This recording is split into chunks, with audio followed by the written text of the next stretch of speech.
Hi, this is Lisa Kendall, and I wanted to continue the conversation about recipes for respite. We talked in our first segment about how important it is that you plan to have a little bit of time in every day to do something or to be in some state of being that really feels good to you. A time when you are free to engage in an activity or to disengage from your caregiving or from your work just for a little time every day. And in every week, you might take a little more time, a couple of hours. In every month, you might take a half a day or a day, and so on. Successively larger periods of respite for successively larger periods of time. So, one of the biggest issues that people have when they're thinking about time off is what to do with that time off. And I think we get so busy with our work or with our caregiving that when we're suddenly confronted with some free time, we don't really know what to do with it. Part of that is just that we're in a hyper state of mind. We're very vigilant, we're very agitated almost, and we're really kind of psyched up to do our work or our caregiving, and it's very hard to kind of put the brakes on that suddenly. I will address that in another segment, but as for what to do with that respite time, I have some suggestions for you, and I want to continue with the recipes, and here's my suggestion. I'd like to invite you to do some brainstorming, and I've created a handout that I will include on our Care Partner Connections office hours website and in our community. And to get at that, all you need to do is sign up, and we'll include the link for that. You can go to lisakendallcounseling.com and find information about how to enroll in the community. It's free. You just need to sign up with your email and create a password, and you'll be part of the community. There's no charge, but you'll be able to get the handout. You'll be able to look at this video again. But the idea here is to brainstorm things that might give you pleasure in different sizes of time. So what are the things that you could do in a short period of time? And they can be really simple, easy things to do. What gives you joy in a short period of time? Maybe it's having a special cup of tea. Not that hurried cup of tea that you're drinking at the sink while you're trying to put on your mascara, but just sitting and savoring that cup of tea.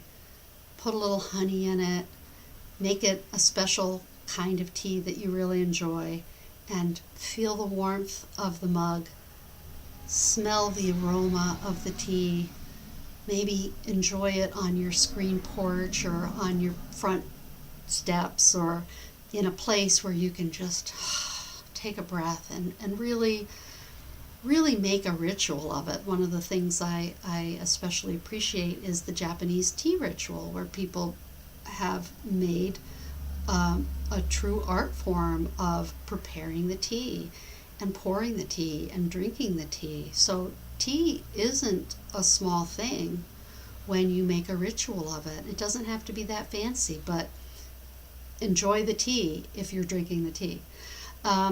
Maybe it's something as simple as taking a walk with your dog, or being outside in nature for a short period of time.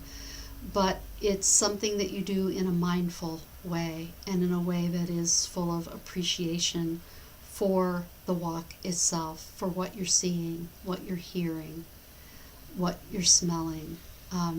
Are you in that moment? Are you able to be in that moment instead of thinking back on something that has already happened or worrying ahead about things that still need to be done or are waiting for you when you get done?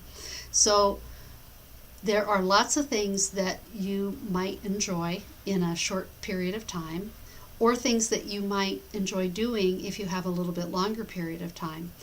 Is there a watercolor set that you have at your house that you just haven't gotten out? Maybe it's been years since you thought about sketching a little bit or painting.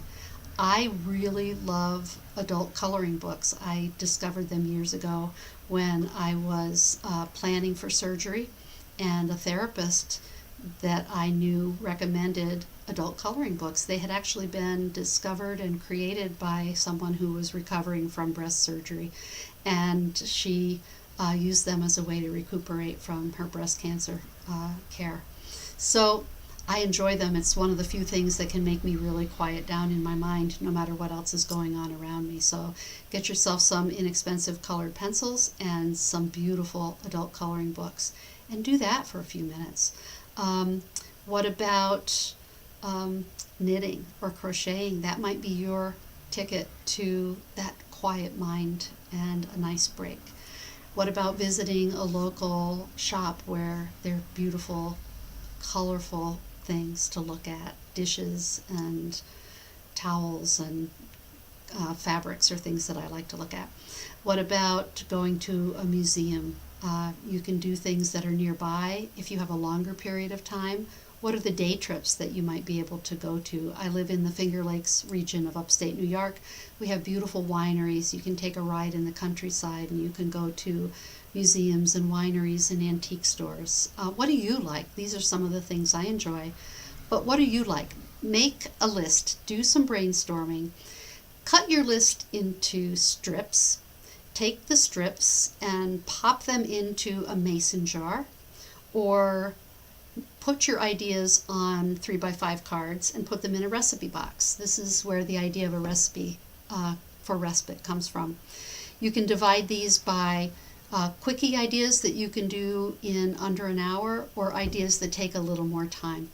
And I would just encourage you to do that. And as I said, I've got some worksheets that will help you divide these up and help make it easy to cut them into strips.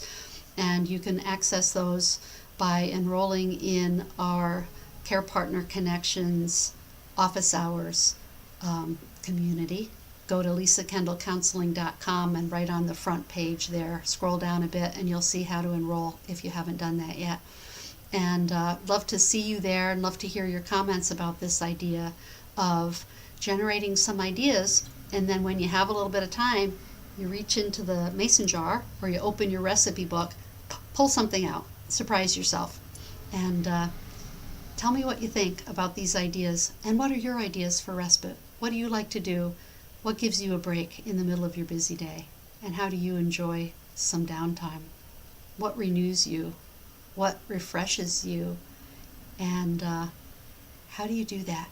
So thank you so much for listening. Really appreciate having you here on the broadcast. And send in your questions. Thanks so much. Good to see you. Good to hear from you. Take care.